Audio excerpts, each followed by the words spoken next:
KPK akan memanggil Bahlil perkaranya karena ini menyangkut urusan pertambangan nikel.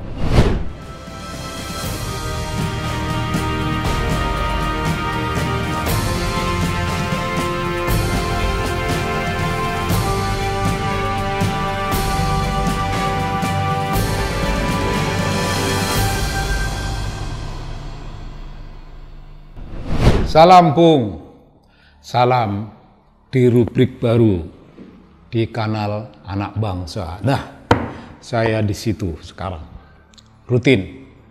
Bung, ini ngomong-ngomong ada berita serius. KPK akan memanggil Bahlil perkaranya menurut berita itu karena ini menyangkut urusan pertambangan nikel dan satu lagi Bung, urusan perkebunan sawit. Disebutkan di situ bahwa ada peraturan-peraturan yang sudah dicabut, pelarangan atau sejenis itu, tapi kemudian dihidupkan lagi oleh Bahlil, dihidupkan lagi. Itu menyangkut dua perkara. Satu, minta bayar tinggi. Dua, atau masuk dalam pemegang saham. Jadi Bahlil ingin jadi pemegang saham di dua perusahaan itu Bung.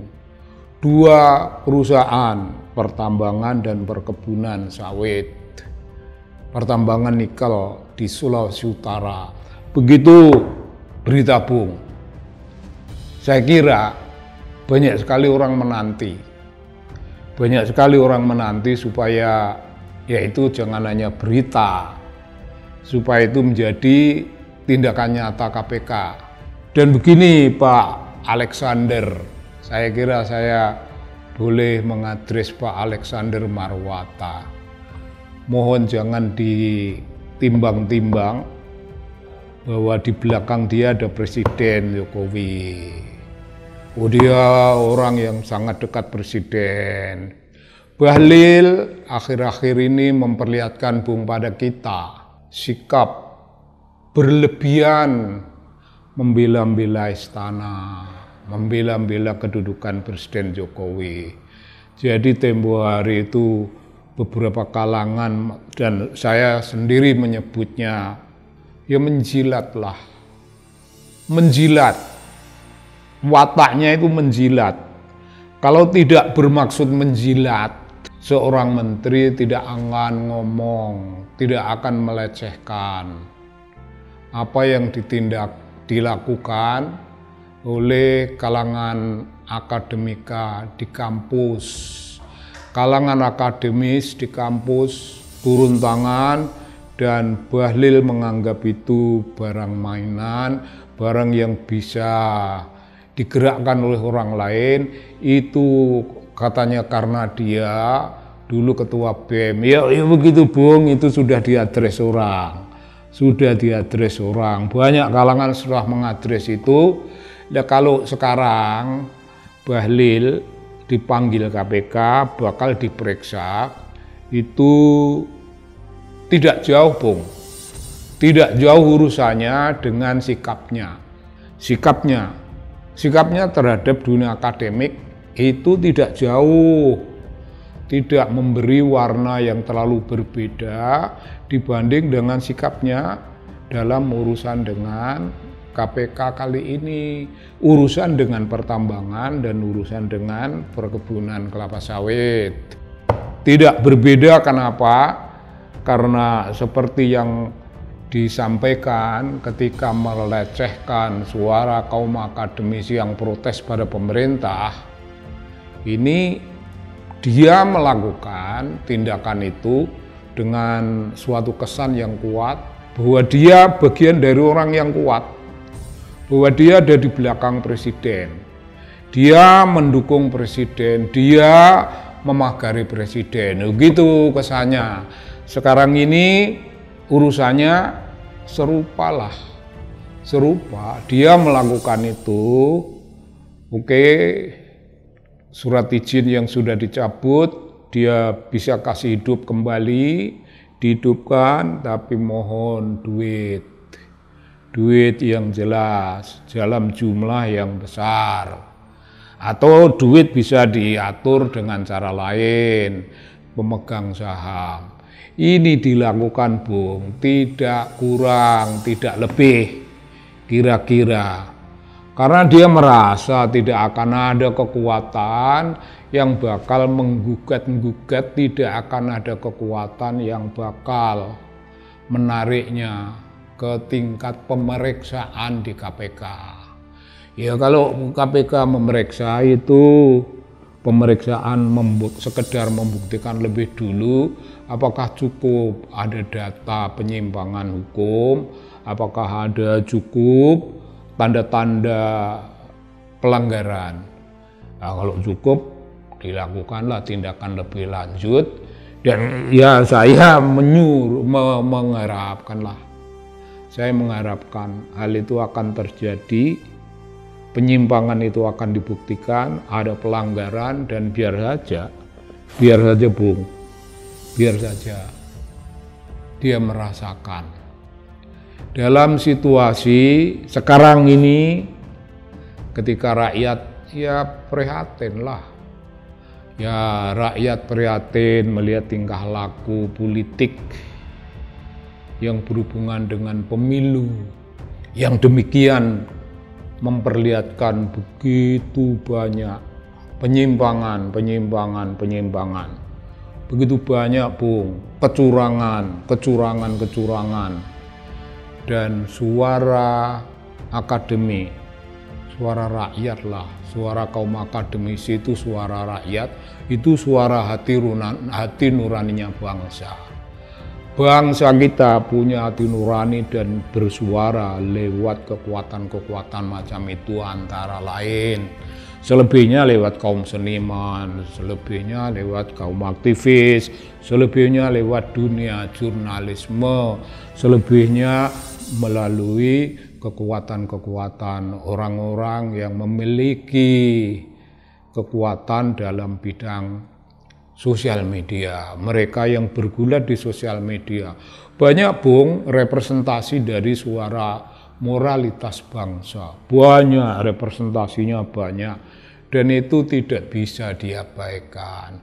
Hanya Bahlil yang sekolahnya menjadi persoalan itu, hanya Bahlil yang kita tidak tahu sekolah macam apa yang berani meremehkan itu, Bu. Nah, orang yang meremehkan suara mayoritas kita, suara bangsa kita, diremehkan begitu rupa sekarang, ya mungkin ini kena ya kualat, mungkin ini kena kutuk dari kekuatan alam sendiri, Bu.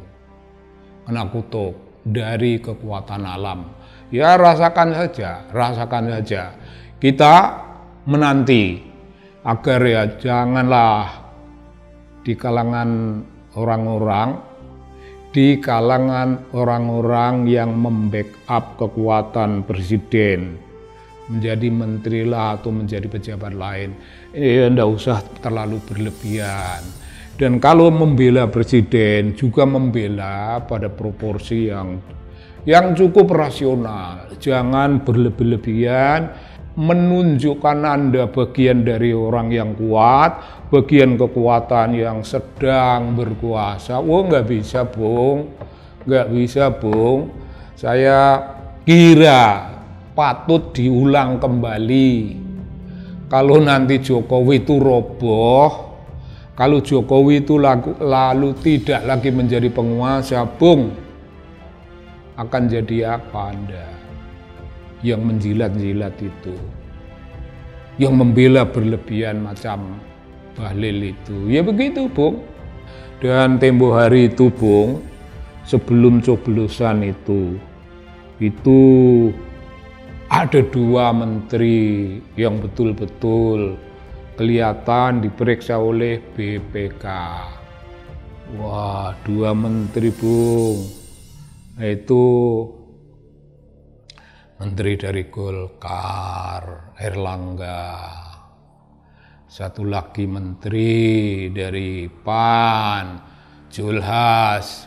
Itu diperiksa BPK dan tiba-tiba dihentikan begitu saja.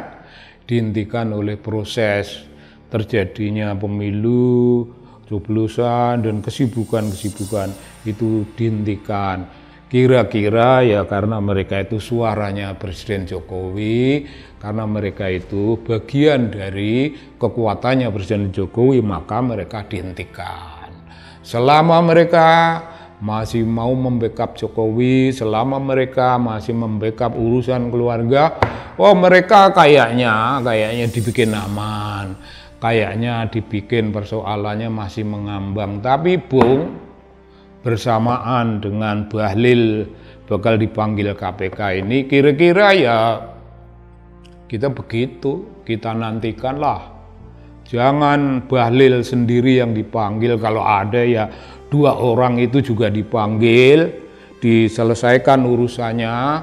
Yang 2 orang urusannya dengan BPK, yang 1 orang dengan KPK. Tapi ada KPK satu lagi tempo hari itu orang bernama Bowo, yang menggunakan sekitar 24.000 amplop berisi uang untuk membeli suara. Dan orang itu di KPK ditanya, menyebutkan dia tidak sendiri, tapi di belakang dia ada Nusron Wahid.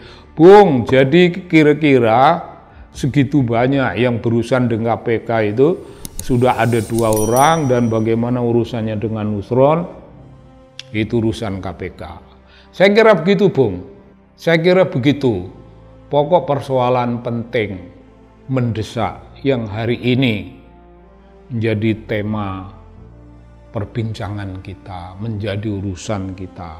Saya berbicara tentang apa yang berlebihan, dan saya berbicara pula tentang konsekuensi dari sikap politik berlebih-lebihan akan mendatangkan sesuatu yang tidak diduga-duga. Barangkali itu namanya kutukan. Begitu, Bung, terima kasih banyak.